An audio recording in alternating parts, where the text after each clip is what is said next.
Hello, world. What separated your deep ball from everybody else? My deep ball, it has a little secret sauce to it, man. Never get too high, never get too low, but just keep moving. The whole story is Carlos never beat me in any kind of sports in high school. Welcome to the Orange is the New Black podcast. I'm your host, Ace Boogie, joined by my co-host, Zim Hude. Zim said, what's up? What's up, man? Hello, world. How's everybody doing?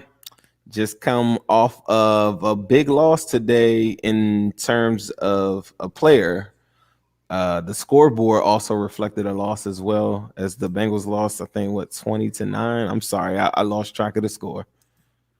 Yeah, Bengals lost 20-9, and they also lost Joe Burrow for the season. Graphic injury, something that I think a lot of people feared coming into the season outside of the Bengals. Just everybody in general pretty much felt like they were worried about Joe Burrow not being in the right hands with the Bengals franchise. It was something that I constantly came across just in the offseason and even in the workplace, as I had people that were LSU fans that worked with me that were hoping that the Bengals would be able to manage Joe Burrow and that, you know, things would go right. I heard people that weren't even LSU fans that would talk to me and reach out to me and say, you know, don't mess up Joe Burrow.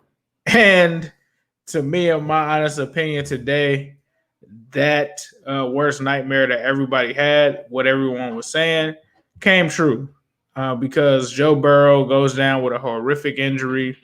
And it just was sad. It honestly just wiped all of the energy out of the room. Like, as soon as that happened, like, I was kind of dejected from the game itself. Like, I wasn't even really paying attention to the game itself.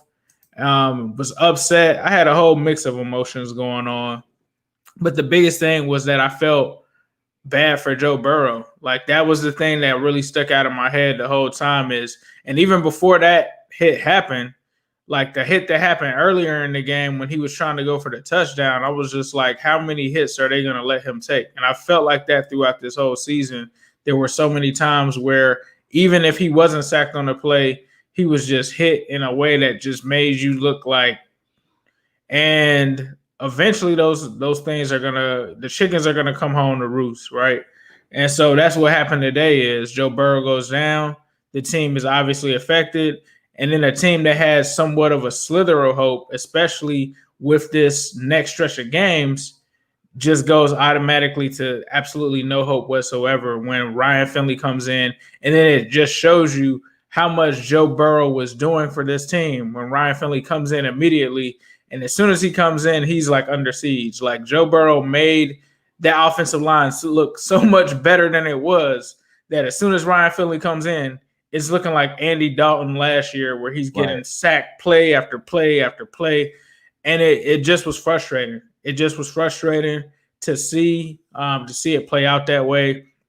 And I think that it's going to be something that, and I said this, I think weeks ago, months ago, we kind of talked about how is it going to be that, and I think that this was back when the offensive line was playing even worse than it was now. How is it going to be that Jim Turner, Zach Taylor is going to be removed from this team?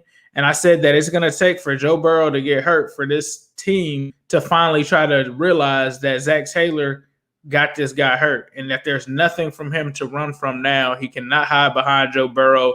He cannot hide behind anything now. He's the one that wanted to keep Jim Turner. He's the one that wanted to keep this offensive line. And it's not just solely on him. It's also on Duke Tobin. They're the ones that concocted this offensive line where all you really needed to do was just sign the offensive lineman in free agency, get some quality guys. These were guys that they turned their nose up at. They didn't want to go out and get a guy like Larry Warford. They didn't want to go out and draft guys in the first couple of rounds in that NFL draft because they felt that certain guys that they already had were enough. When anyone who has any idea of what offensive linemen should be could tell you that they would look at this offensive line and say that it wasn't much. They would say that it was one of the worst units in the league. They would say that they were worried about Joe Burrow's health and his safety behind this offensive line. And slowly but surely, once things kind of got away from that Baltimore game, we started to run into some teams that didn't have great pass rushes, and it gave us a false sense of, hey, well, maybe this offensive line isn't as bad as it is. And then today, reality just really reared its ugly head. And unfortunately, the Bengals are now picking number 3 in the draft. Zim, what are your thoughts on what happened? I thought a lot of different points that you said, for the most part, I can get on board with you because there's nobody that will be sitting there saying that they thought that this line was elite, So I don't think anybody thought it was. I will say this though, I felt like, like part of things with Jim Turner, like and whatever he's doing, and do I think he's a really good coach? No. But I saw progression throughout the weeks. You could say it was lesser talent, or you could say, whatever that they went against. I'm not really second guessing Jim Turner's coaching is the reason why Joe Burrow got killed or he got his leg snapped on this one play. The first half of that game, they kept him clean. Steelers game, he was under siege, but everybody that plays the Steelers is under siege. The Titans, they didn't touch him. I felt like there was progression, like with his staff throughout the weeks. They made a conscious effort. They could have sat on their tail. They could have sat on their ass and not got Spain. They could have sat on their tail, made the trade for Dunlap and don't get Finney. They could, I think all these moves that they were doing throughout the weeks or whatever, they were trying to beef up and get depth. But what is it? Troy Blackburn said, you can't just go to Walmart and get a right tackle. So I think in hindsight, you would say, okay, well, maybe instead of getting DJ Reader, you go get Joe Tooney or something like that. But I don't think anybody was saying that when DJ Reader got signed. People probably were saying that, you might have saw a lot of free agents that they picked and said, well, that needs to be an offensive line. And I think we probably both had been saying that. This past week, everybody that's on here that's from my live, the number one thing I came on my live and I said is that, okay, if we're ever going to beat the Steelers, they got to have an elite offensive line. This line that we currently have right now is solid enough to get them to the playoffs one day, right? If you add some pieces and stuff. But they have to make a conscious effort moving forward to go get the very best offensive line that money can buy, right? But then it creates this other problem where then you're not going to have money to pay a lot of other guys too that I would like as well. So it's a catch-22 with all of that stuff. And I guess part of my mind frame, and I've acquired this throughout my life, early when I was younger, I used to stuff bad would happen and I would go back and be like, how did I get right here? I'm just really thinking forward, I guess. I think that they had a proficient enough offensive line to keep Joe safe. And if it wasn't the case, he would have been sacked in the first half.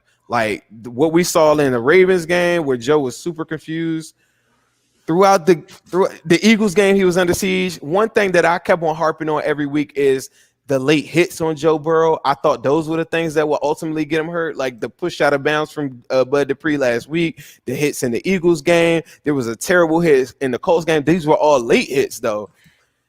Even early in this game, you talked about the Chase Young joint. That's Joe Burrow scrambling, trying to make the play that he is. And in my mind, and I think the players, the coaching staff, we all kind of got lost sight of that he is mortal.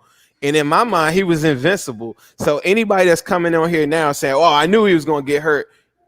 600 people in my live today was all ready for him to go crazy on him. We all believe in Joe Burrow. I still believe in Joe Burrow. And he's like a superhero to me. So to now say, oh, I knew he was going to get hurt, is one of the worst things that I think that somebody could say right now at this time right now, because Joe Burrow is telling you, I'm going to be back better than ever. Now it's up to the front office, it's up to the coaching staff, it's up to the fans to figure out how do we get the best pieces around him. But I don't think they were negligent on how he got hurt. I feel like I've seen a lot of players drop back, just like Tom Brady. It reminded me of how Tom Brady fucked up his leg. It's one of them things. Did they have too much faith in Mike Jordan? Maybe so. I don't like Mike Jordan at left guard, but I don't think he was negligent in the fact that he was out there. I feel like he could play in the NFL. Things happen. Bad things happen to good people. Bengals fans and Bengals organization, everybody that's rooting for this team, a lot of bad things happen to us, and some things are not by coincidence. On this occasion, I felt like the guy Allen could have probably caught himself from falling a little bit too far. Maybe he could have pulled up or something like that. I don't think it was a proponent of the offensive line coach or somebody getting him killed. Did they put too much on Joe Burrow's plate year one? In hindsight, hell yeah. Should he be dropping back 34 times? Hell no. They should have been running the ball.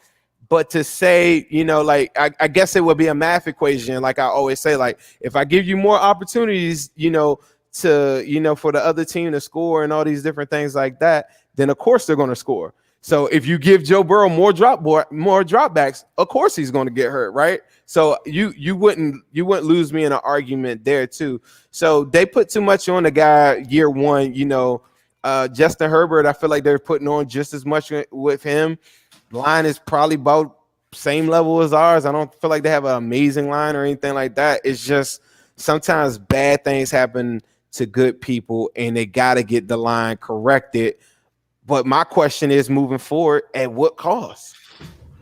I'm going to stop you right there because I've heard a lot of people compare him and Herbert. Justin Herbert has been sacked 16 times. Joe Burrow at one point in this season was on pace to get sacked 75 times. This offensive line is not good. It's not average. It's one of the worst units in the league. So I think when people see him getting killed behind a line like this and on pace to get hit 70 times, that's a recipe for anybody to get hurt. It wasn't hard. You didn't have to be a genius to say he's on pace to get hit 75 times. He's going to get hurt. I mean, this is the NFL. And I think another thing that we're also talking about here is we just look at sacks. Like you said, in the first half, he didn't get hit or he didn't get sacked. He got hit, though. He got hit a lot in that first half, like when he was getting rid of the ball. And I was just grasping, like even on that play, right? That wasn't a sack. That was him just getting hit like he normally has been hit. And that was like the thing that was the worst for me. Like even when you go back to the Jags game, I honestly didn't see it until they showed the Carson Palmer, Chad Ochocinco video of them watching the game. And like they showed the angles where, yeah, they only gave up 1 sack in that game, but he got hit so many times in that game, like where it was just after the play, like you said. And so to me, I think that sometimes we just look at, okay, the Bengals didn't give up 5 sacks. That's it. But the fact that he was hit so much, I think was just the issue for me at least. And when we talk about the Quentin Spain stuff, yes, I admire that they did that, but they also turned their nose up against Larry Warford and other guys that they could have done before the season. Is Larry Warford on the team right now? No, he opted out, but they did have a point where they could have brought him in. They asked them about Larry Warford, and they were like, nah, we're good. They were like, we're good. And we talked about that, and we ironically talked about Michael Jordan. And I was like, I would never let Michael Jordan stop me from signing Larry Warford. And they asked the Bengals and Zach Taylor about Larry Warford, and they were like, no, we're good. We have who we kind of pretty much need already. Like they were pretty much solid. And then in the season, it's a whole different story. And then today, you also see the swapping of different players and stuff like that. It just wasn't a great handled situation, in my opinion, just from top to bottom. Like you talk about the draft, they didn't even draft a lineman until the 6th round. I can't get behind that. Like it's one thing to not spend money in free agency, but everybody expected them to draft at least 1 or 2 linemen in that draft. Now they did draft Akeem, but everybody expected them to draft somebody else. And I think that they kind of got to a point where they were kind of arrogant with it. Like, oh, we're going to get whoever it is. Now you did make a good point with DJ Reader. I don't think anybody complained about DJ Reader, but when I heard people talking about offensive linemen, they were saying that we should have spent the money that we spent on Trey Waynes on an offensive lineman. That's what I heard the most. I didn't hear anybody really talk about DJ Reader, but I did hear people say, like, instead of Trey Waynes, they probably should have spent that money on an offensive lineman. Right. I mean, like for me, I don't want it to be like some going back and forth thing. I think we both agree that they should have probably ran the ball a lot more. Definitely. Throughout the season, I mean, the guy's putting up 300 something yards a game. Like they gotta be, he was balling. I don't know. Like, I mean, moving forward, is Zach Taylor the coach for me? I've been on record this whole season. It didn't take this incident to make me be like, I don't want Zach Taylor. Every week, y'all come on here and write this comment on. I say, even after we could replay a lot of stuff from these shows where people are saying that the offensive line is good. We can't replay a bunch of stuff where people are commenting in here and a lot of people were behind the offensive line. I'm not going to do that. I'm just going to say that moving forward, Zach Taylor probably isn't the guy for the job, but I'm not blaming him for getting Joe Burrow's leg like severed today. I just feel like shit happens and they scored 30-something points a game, and moving forward, they could take bits and pieces of his offense and put it with the new coach. But I guess I'm on pace of just saying, like, I'm ready to move on to the next point.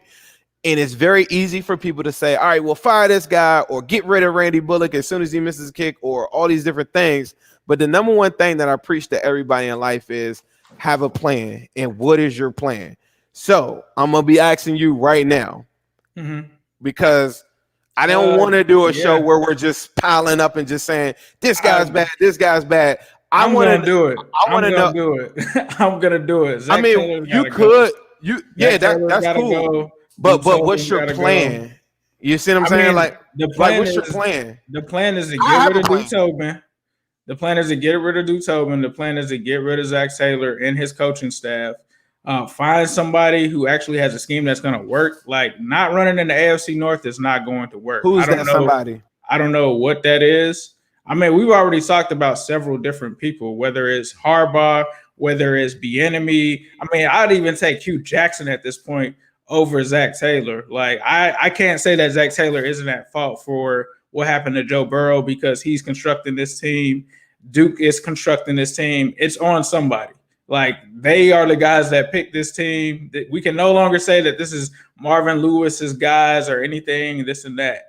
They picked these guys. They went out and signed all these guys in free agency. This was stuff we had never seen Marvin Lewis be able to even do in his tenure. And that's not to compare the two because I don't want Marvin Lewis back, so don't take it as that.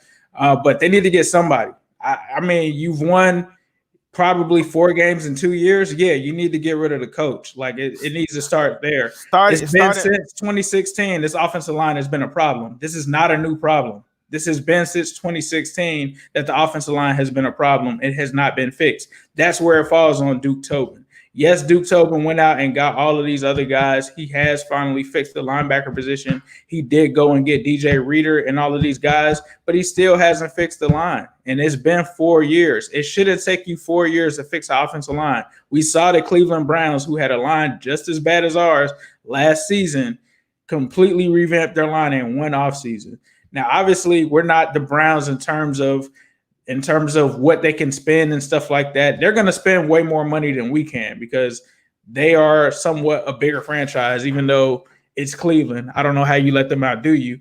But at the end of the day, it shouldn't take this much or all of this to do it. And if it is a Joe Thuney or something like that, I'm not saying that we should have got him, but you have to make that investment for Joe Burrow. You don't have to look at it as I'm overpaying Joe Thuney. No, you need to look at it as I'm protecting Joe Burrow, which is my investment. And I think someone made a great statement today where they said, like, you don't buy a Lamborghini and not get car insurance on it.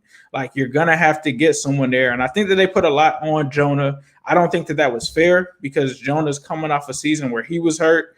And essentially, that's what you got to do. You got to protect this guy by any means possible. We saw what happened with the Indianapolis Colts. They had a guy just like Joe Burrow, probably the biggest prospect since him, and Andrew Luck. You had an example of them putting the weight of the franchise on a rookie's shoulders with Andrew Luck. How did that end up? They didn't put offensive linemen around him. He ended up getting these injuries. He ended up getting beat up. And it was at a point where this man had to retire by the time they actually got an offensive line. I don't want to see that in Cincinnati. It's crazy to think of that in Cincinnati because when you look at our history, we've always been a team that's had good offensive linemen. Where this whole bad offensive lineman thing came from, I have no idea. But when you look back at the Andy Dalton era, the Carson Palmer era, you go all the way back to the 1988 era and all of that, they've always had good offensive linemen. This is just a weird spell where they haven't had them, and something has to change there. So I think that's where it starts. You need to get Joe Burrow back healthy. You need to get as many linemen as you can around him. You got to get an offensive coach that's well respected, that's going to be able to do something to help this team grow, that's going to protect Joe Burrow. I was talking to a former player before this show. They said the one thing that Hugh Jackson would have done differently is that he would have protected the quarterback and made sure that they would have been able to run an offense that would have protected the quarterback and established the run as well. We haven't seen that from Zach Taylor.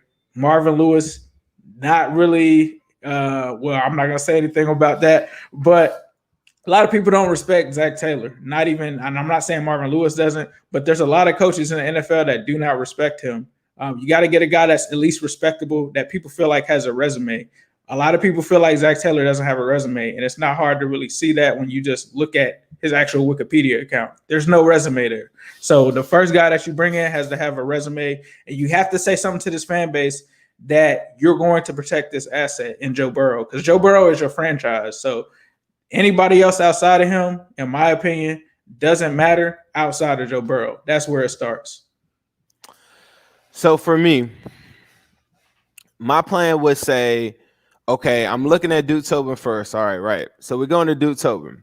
What has he done that has hampered me from a drafting standpoint from being a better team? What has he done for free agency that has hampered me from being a better team? In hindsight, yeah, it looks like, hell yeah, I should have went and got Joe Tooney and some of these other guys. You know, like, it's just hard for me to pinpoint it now. But what I've seen throughout the season is that every time that they had an opportunity to get better at offensive line, once they understood, maybe they weren't on board, and just like a lot of fans weren't on board, that maybe they weren't on board like maybe I was mentally with, like, this is a game-changing franchise moment and everything has to change. And I know that you guys are trying to build like a great team, but in hindsight, hell yeah, you should have went all in on offensive line. But at the time, again, every single thing that they did from the draft perspective, when we went into the draft, everybody was still harping on how bad the linebacking core was. So what did? They double down on linebacker. Everybody was talking about like I don't want to recap the whole offense, the whole draft. But when they went and got T. Higgins at that spot, it's paid out. It's not that he's drafting bad players. And a lot of different people, including Washington football team people, whatever, who have gone on record just this past week, said, hey, the Bengals get the draft. That was one thing that the guy said to you or whatever when I watched your interview with the dude. The Bengals get the draft. There are a lot of franchises that didn't play their rookies and stuff the first year like they're doing currently right now. A lot of different things that they've done from Duke Tobin right now, I'm okay with. But throughout the year, if everybody's paying attention, every single time that they had a chance to go make a play or try to do something to strengthen up this offensive line after they were fooled by Jim Turner thinking that he had the recipe for victory, like that right there could probably get him fired just off the strength of, hey, you told us you was going to get us an elite line and this line is not where it needs to be, especially Michael Jordan, right? So that right there is a fireable offense. But I really think in my heart of hearts, even if Joe Burrow didn't get hurt, just judging by how they were so quick to go get sacked, because I know 3 of those games they lost just from not being able to rush the passer at the end of the game. Like, they were learning from a lot of different things that they did wrong, and they were trying to correct those things on the fly as much as they could. The argument should have been like, yeah, maybe they should have went heavy offensive line, but it's so hard for me to get on board with that because I applauded all of the moves that I like the Xavier Su'a-Filo joint. I thought his athleticism was pretty good. It's a shame that he got hurt at the beginning of the year because we don't really know like what he would have did. They did a good job of Billy Price is going to be on the bench because he's not good enough to start. You know, like Adeniji, they got him on board. He played a hell of a game. Spain came in. He played a hell of a game. It's not that Duke Tobin has failed us. It's just the things that were lined up that were supposed to be lined up the way that they were, they didn't happen that way. If DJ Reader, Josh Tupou, all these guys don't get hurt, it's a domino effect. Those are more possessions that Joe Burrow has off. There's less times that he doesn't have to throw and all these different things. So for me, Duke Tobin is okay as far as from a scouting perspective. I don't really have a problem with any of his picks. Sample isn't the greatest guy or tight end of all time, but he's not the worst either. And everybody has picks every single draft that they sit and they say, okay, well, yeah, rewind in time, yeah, like I wouldn't have wanted that guy. I mean, Tyler Boyd gets to the second round. Like Bengals fans always harp on the guys that you didn't get. How come we never talk about the guys that they did get right? There are literally 40-something teams that passed on guys like Tyler Boyd, and we got him. And there are a lot of different players that Duke Tobin brought in that I feel really, really comfortable about. Moving forward, I think that if you change the coaching, that's fine. But this offseason, they were going to go all in on offensive line no matter what. Like, if he hurt his leg or not. I just think they needed convincing. And that was the wrong thing. I've talked about how the Bengals wait and they're not proactive and they're reactive. And I think after they saw a couple of games of Joe Burrow, they said, oh, yeah, we got our guy, when we already knew they had their guy. And so to come back now after the season and now try to bolster up the line after the guys in tore his ACL, it does look stupid as hell. But I think they already were going to do that. I've heard from people inside the building. They were already all on board for guys like Tooney and different things like that. It's just the luck of the draw. They never got to that point. They're still going to do that.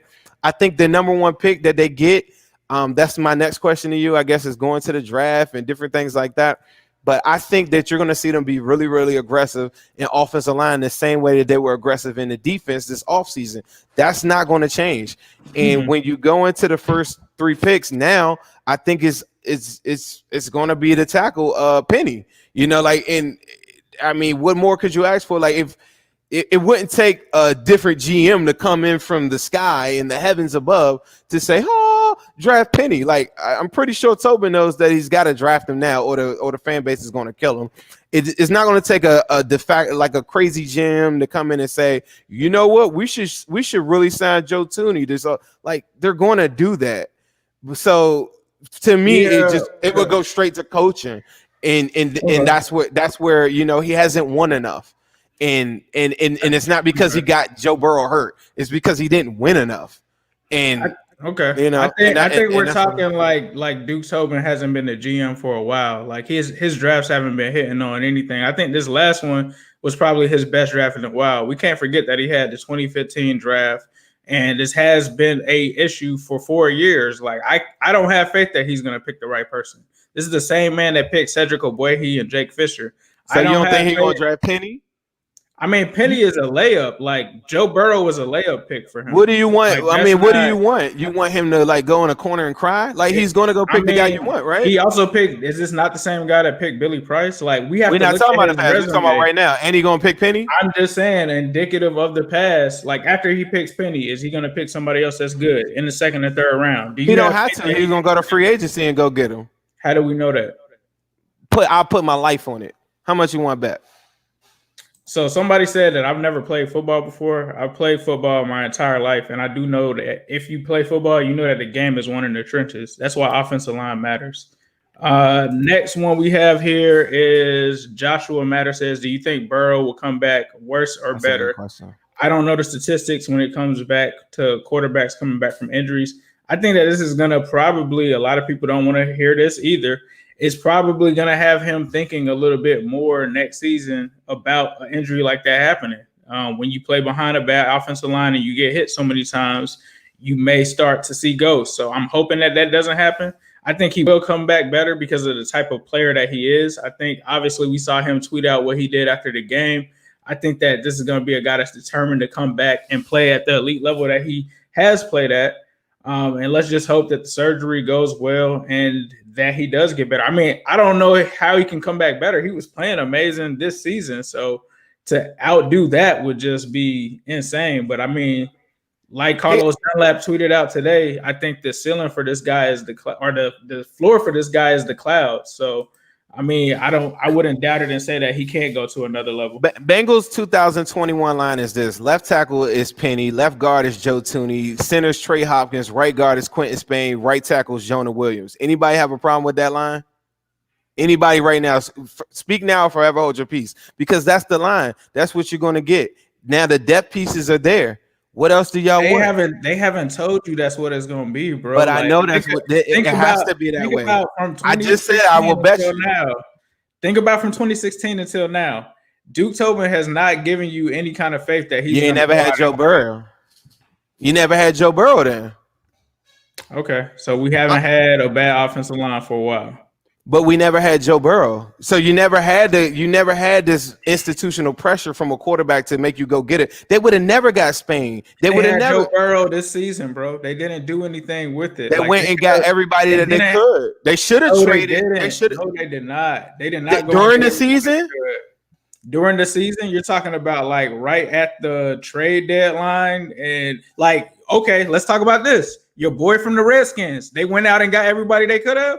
All they had to do is give them a 6th-round draft pick for Trent Williams. They did not go out here and try to do everything they could for the offensive line. That's not true. Like, once it was a train wreck, which we all knew it was going to be, yes, I do give them credit for getting Quentin Spain. Brandon Finney is not good. Like, Seahawks fans laughed at us when we traded for him. He's a backup.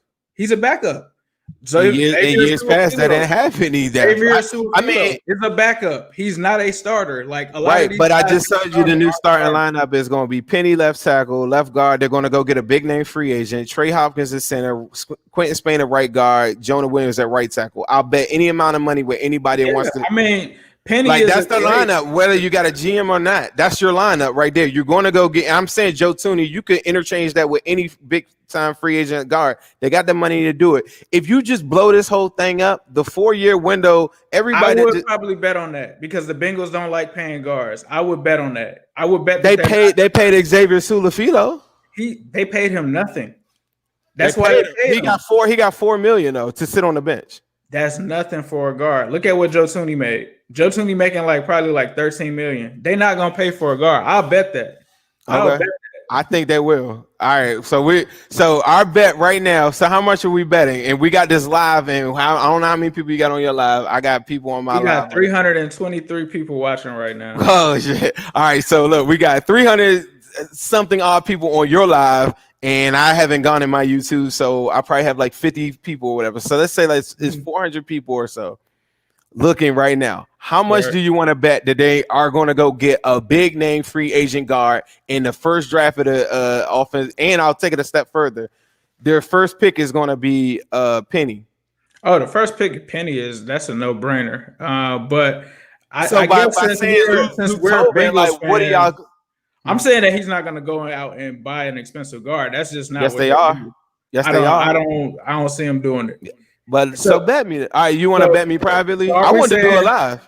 Are we saying that they're going to pay a guard more than like $10 million a year? Is that where we're at with it? Because $4 million is not nothing for a guard. Nah, they're gonna. I don't know if it'd be 10, but whoever the biggest guard name out there, or whatever, that's getting like 8 or so. Yeah, they are for sure. So eight. So the barometer is what, 8 million? Why we gotta do money? Why don't we just say the best? I'm not gonna say money. I'm gonna say we can do a Bengals like giveaway or something like that to get. No.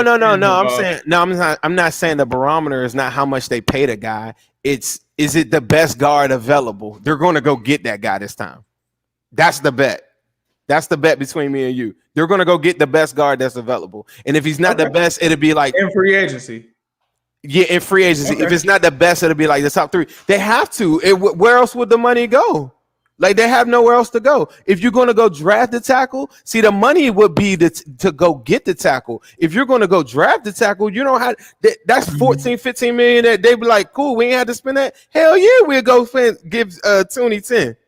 They like spending money on tackles. They'll spend that money on a tackle. Everything that money on the guard. Like any Bengals fan.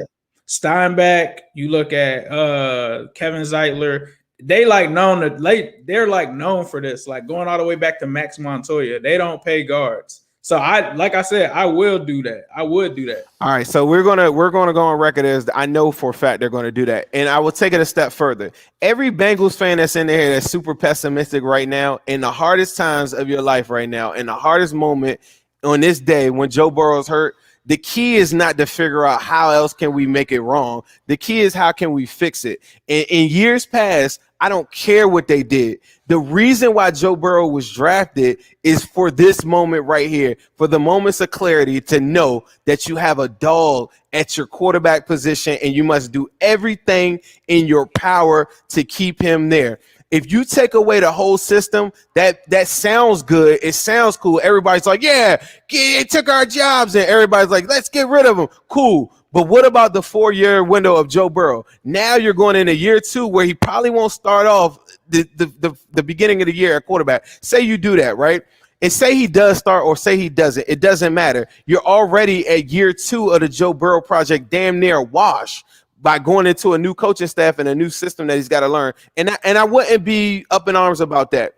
By the time you get to year 3, if they haven't figured it out, by the time you get to year 4, he's going to want out. What Joe Burrow is going to be looking for is action right now, and he's going to be looking for consistency, and he's going to be looking for a system that he feels comfortable in. He's not going to be looking for somebody just interchanging different coaches and stuff like that. He's a dog, but at the end of the day, I'm not going to be playing for nobody that doesn't have my best interest or isn't going to do everything in their power to get the thing done.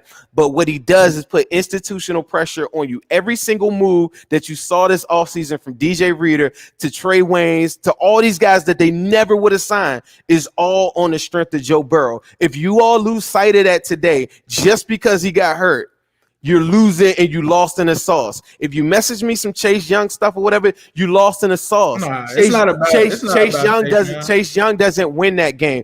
I don't care if they draft. No, I'm not saying that you said that. I'm just saying anybody that's thinking that Joe Burrow isn't the guy, and he isn't the guy that's going to change every single thing that you thought about Bengals franchise, you lost the whole message. This isn't about just football. This is about a mindset. This is about a belief. And this is about knowing that you got the guy and you'll do everything in your power to Aaron Rodgers' the situation and get the guy what he wants. That's why I know that the guard is coming. The first round, the first pick in the draft will be a tackle, and they will learn from that mistake. Like you said earlier, the game is won in the trenches. If the game was won in the trenches, we probably wouldn't have got T. Higgins at that first pick in the second round. They would have got Josh Jones or something like that. And I don't think that makes a big difference. I think we're probably at the same record or whatever, but that's the trade-off, and everybody's got to get ready for that. Like, if you're going to have the most elite offensive line in the world and you pay these guys 14, 15 million, all this stuff that all you guys are clamoring for, just know there's going to be a drop-off on some of the other talent positions, especially the skill positions that you like. And if you look around the league at the Russell Wilsons of the world and the teams that have the best quarterbacks, look at the pieces that are around them. Once they get outside of the 4-year window, all of that second round Higgins, all that stuff like that, that's out the window. But until we get there, if you can put some stability around him and continue to be aggressive like I feel that they were in free agency. Now, I'm not second guessing any of the stuff that they did, because when it happened, me and others did like their free agency. So now I'm not going to do that just because times get hard. I'm going to stick with the course. We're going to get them back healthy. And I promise you, everything that you thought the Bengals would have did from before, it's not the same anymore. And we've seen that every single step of the way this season. That will be my message. No, I mean, that's cool. I mean, I've been consistent from day one. Like, whether it was after the draft, whether it was after free agency, I never was sold on this offensive line. Like, never at all. And that's all I want to see is Joe Burrow be protected. Yeah, like, I'm cool with T. Higgins. Obviously, you guys know I like T. Higgins.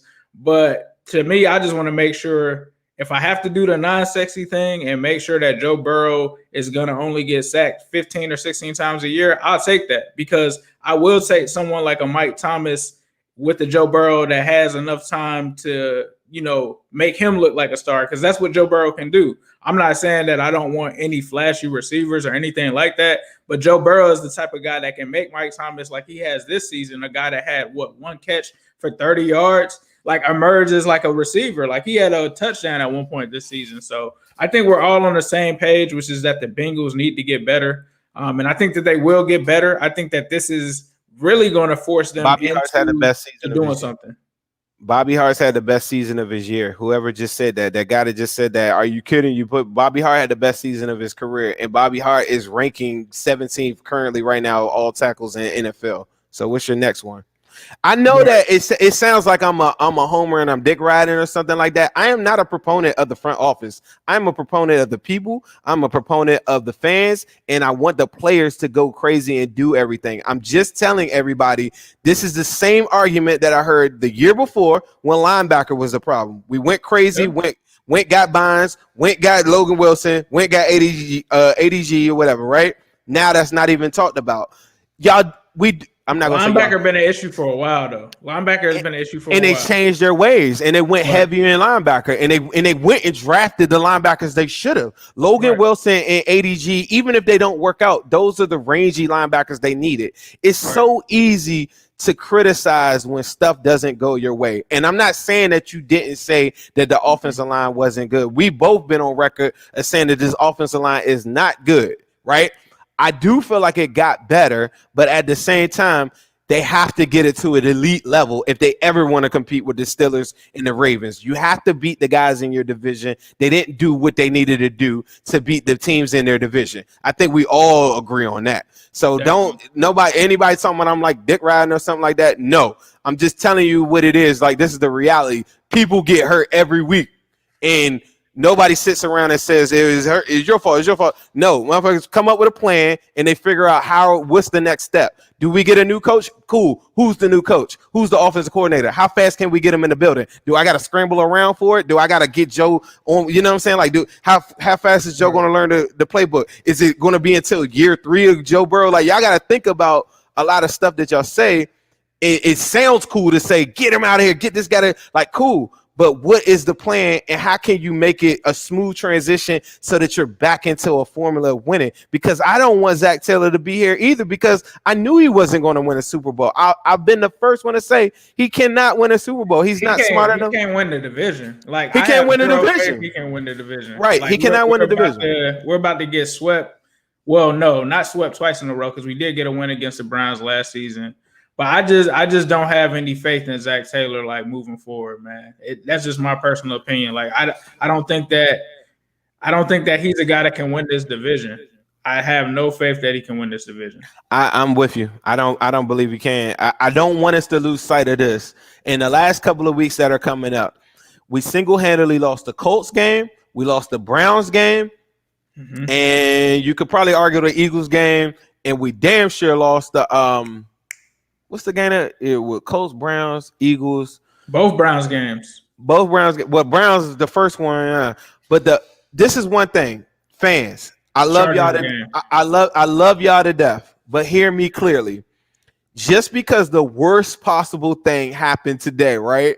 Like, nobody's hurting more than me. I have a clothing line called Burrow Babies, right?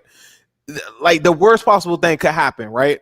Don't lose sight of some of the things that lost us games. I know that we need to get an offensive line. We're going to fix the offensive line, but they don't have any pass rush whatsoever. If that means getting guys healthy and attacking that in free agency as well too, don't just hone in on one thing. Let's look at the whole team and leave, let's fix it in that way. If they can come with a smooth transition into a new coach and they could do it like decisively, I wish they could do it in season so that we're not trying to put the pieces together in the off season. That will be my goal. I just worry about them getting all of this stuff accomplished, because just because you get a new coach doesn't mean it just, and then all of a sudden he's just going to hit the ground running.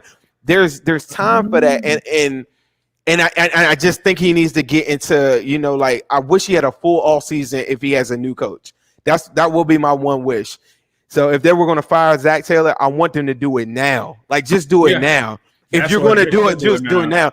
Because the 4-year window of this franchise with this guy is so precious. And to just blow it up at the wrong time or make wrong moves or hire the incorrect person or whatever just because it's a new face is just as egregious as Michael Jordan being at left guard today.